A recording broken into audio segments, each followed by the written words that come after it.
Assalamualaikum warahmatullahi wabarakatuh. Perkenalkan, saya Fitriana Eka Putri, NIM 210910201194 dari jurusan Ilmu Administrasi Negara, Fakultas Ilmu Sosial dan Ilmu Politik Universitas Jember, dengan mata kuliah Studi Implementasi Kebijakan yang diampu oleh Pak Tri Setiawan Pamungkas, SAP, MPA. Kali ini saya akan membahas tentang kebijakan di bidang sosial, di mana pengertian kebijakan sosial ini ialah salah satu bentuk dari kebijakan publik yang merupakan ketetapan pemerintah yang dibuat dalam merespon isu-isu yang bersifat publik, yakni salah satunya dengan mengatasi permasalahan kemiskinan ataupun sosial dengan memenuhi kebutuhan masyarakat banyak. Pemerintah bertanggung jawab dalam mengelola persediaan pangan yang mencukupi dengan kualitas yang baik dan sesuai dengan daya beli masyarakat. Keadaan masyarakat Indonesia yang menghadapi masalah kemiskinan dan kerawanan pangan, umumnya karena banyaknya masyarakat yang masih berpenghasilan rendah. Masalah ini seakan-akan tidak pernah berhenti dan juga terus berkembang di kalangan masyarakat rendah ke bawah. Kemiskinan tidak hanya dilihat dari tingkat pendapatan yang rendah, namun juga bisa dilihat dan juga dikaitkan dengan tingkat pendidikan masyarakat yang masih minim dan juga dengan fasilitas kesehatan masyarakat. Untuk meningkatkan efektivitas upaya penanggulangan kemiskinan, maka dikeluarkanlah Peraturan Presiden Republik Indonesia Nomor 166 Tahun 2014 tentang Program Percepatan Penanggulangan Kemiskinan. Pada pasal 1 ayat 1 dijelaskan bahwa penanggulangan kemiskinan ialah kebijakan ataupun program pemerintah yang dilaksanakan oleh pemerintah daerah yang dilakukan secara sistematis, terencana, dan juga bersinergi dengan dunia usaha dan masyarakat untuk mengurangi jumlah penduduk miskin dan juga dalam rangka meningkatkan kesejahteraan masyarakat. Dalam program penanggulangan kemiskinan inilah, pemerintah merealisasikan berbagai program penanggulangan kemiskinan. Salah satunya yakni dengan bantuan sosial, pemberdayaan masyarakat, pemberdayaan usaha ekonomi mikro dan juga makro, serta program lain dalam rangka meningkatkan kegiatan ekonomi. Dan juga program-program ini yang dilakukan oleh pemerintah telah membawa perubahan. Salah satunya dapat dilihat dari data Badan Bank Indonesia Baik, di mana angka kemiskinan Indonesia saat ini dari tahun 2015 hingga 2019 menunjukkan penurunan yang sangat signifikan. Berbagai program dan upaya pengentasan kemiskinan yang telah terlaksana di Sumatera Selatan, tepatnya di Kota Palembang, diharapkan mampu meningkatkan kesejahteraan masyarakat serta dapat menyediakan persediaan pangan untuk masyarakat kurang mampu, salah satunya dengan program bantuan pangan non-tunai yang menjadi program penting dalam upaya mereformasi program subsidi beras sejahtera atau RASTRA yang dilaksanakan berdasarkan arahan Presiden Republik Indonesia untuk meningkatkan efektivitas dan juga ketepatan sasaran program, serta mendorong indikasi keuangan. Selanjutnya, tentang definisi bantuan pangan non-tunai atau BPNT. BPNT atau bantuan pangan non-tunai ialah bantuan dari pemerintah, terutama dari Kementerian Sosial, yang diberikan kepada keluarga penerima manfaat KPM setiap bulannya dan melalui mekanisme akun elektronik yang digunakan hanya untuk membeli pangan di elektronik warung, gotong royong, bantuan pangan non-tunai atau e-warung, BPNT atau pedagang bahan pangan lainnya, dan yang telah bekerja sama dengan Himpunan Bank Negara atau Himbara. Program BPNT ini sendiri merupakan reformasi program subsidi Rasastra dengan perubahan dari program bantuan pola subsidi menjadi bantuan sosial atau pangan. Adapun tujuan dari program BPNT ini ialah untuk mengurangi beban pengeluaran masyarakat yang kurang mampu melalui pemenuhan sebagian kebutuhan pangan, meningkatkan ketetapan sasaran dan juga waktu penerimaan bantuan bagi keluarga penerima manfaat, serta memberikan lebih banyak pilihan dan juga kendali kepada KPM atau keluarga penerima manfaat ini dalam memenuhi kebutuhan pangannya. Dalam proses penyalurannya sendiri, penerima manfaat akan mendapatkan kartu keluarga sejahtera atau KKS ataupun kartu kombo yang bisa jadi berupa ATM ataupun kartu untuk e-warung nanti yang di dalamnya terdapat saldo sebesar Rp110.000 yang diberikan setiap bulannya. KKS ini dimodifikasi menjadi kartu debit, combo multifungsional dengan sistem e-wallet, serta kartu ATM seperti yang saya sebutkan tadi yang terintegrasi. Bantuan tersebut ini tidak dapat diambil secara tunai dan hanya dapat ditukarkan dengan beras ataupun bahan-bahan lainnya yang ada di e-warung. Apabila bantuan tidak dibelanjakan di bulan tersebut, maka nilai bantuan yang ada dalam kartu tersebut akan tetap tersimpan dan juga terakumulasi dalam akun elektronik bantuan pangan. Beberapa mekanisme pelaksanaan program ini terdiri dari tahap persiapan e-warung, tahap pendaftaran peserta, dan juga tahap pemanfaatan bantuan. Yang pertama, persiapan e-warung.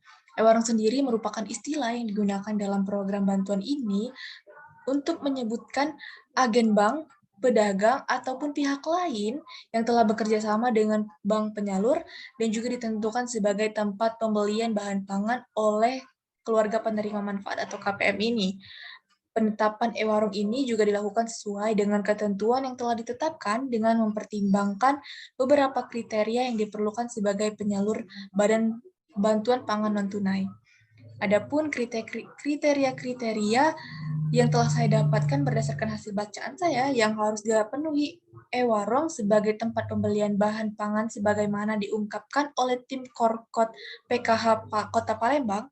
Dalam hal ini, agen harus mengerti cara menggunakan mesin pembaca dari kartu kombo tersebut karena dalam pencairan bantuan pangan non-tunai ini diutamakan itu adalah bagaimana saldo dalam kartu kombo tersebut bisa dicairkan untuk membeli bahan pangan yang ada di e-warung.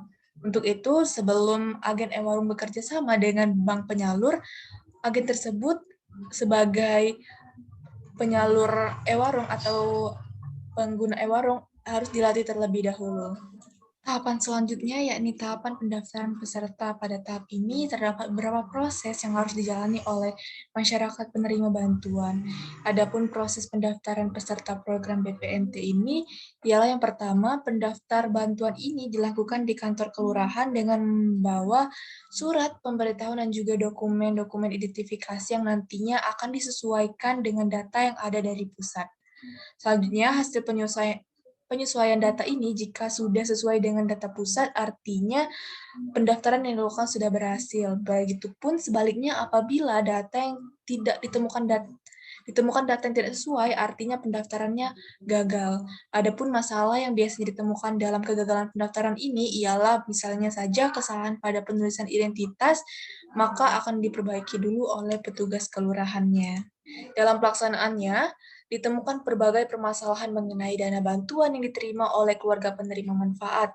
Pada aturan yang telah ditetapkan, seharusnya pentransferan dana bantuan ini dilakukan 1 bulan sekali dengan jumlah dana sebesar Rp110.000 per KPM. Namun diketahui dari hasil pencarian saya bahwa dalam proses penyaluran bantuan pangan non-tunai ini yang dilakukan setiap 1 bulan sekali, pada pelaksanaannya masih sering tidak tepat waktu ataupun lalai dalam pelaksanaan waktunya. Keterlambatan ini dikatakan karena memang dana dari pusat yang belum masuk ke dalam bank penyalur. Selanjutnya, adapun sasaran program bantuan pangan non-tunai, sasaran dari setiap program yang hendaknya benar-benar disesuaikan dengan realita yang ada di masyarakat. Demikian juga halnya dengan program-program yang khusus dibuat oleh pemerintah sebagai upaya mengurangi beban pengeluaran masyarakat yang belum mampu. Program BPNT ini hanya diberikan kepada masyarakat yang memang benar-benar membutuhkan bantuan program ini, sesuai dengan aturan dari pemerintah daerah yang bisa mendapatkan bantuan pangan ini hanyalah masyarakat yang memenuhi persyaratan, di antaranya yakni merupakan keluarga yang pendapatannya rendah, tidak berpenghasilan tetap atau tidak memiliki pekerjaan. Yang ketiga juga memiliki pekerjaan tetapi sangat tidak dapat mencukupi kebutuhan hidupnya sehari-hari. Dan yang terakhir ialah memiliki rumah namun dengan kondisi yang tidak layak huni. Selanjutnya, sebagai salah satu upaya agar program-program bantuan pangan non-tunai yang ada di Kota Palembang ini bisa terjangkau oleh masyarakat informasinya, maka dilakukanlah sosialisasi yang merupakan suatu hal yang sangat menentukan keberhasilan pencapaian tujuan dari pelaksanaan program ini.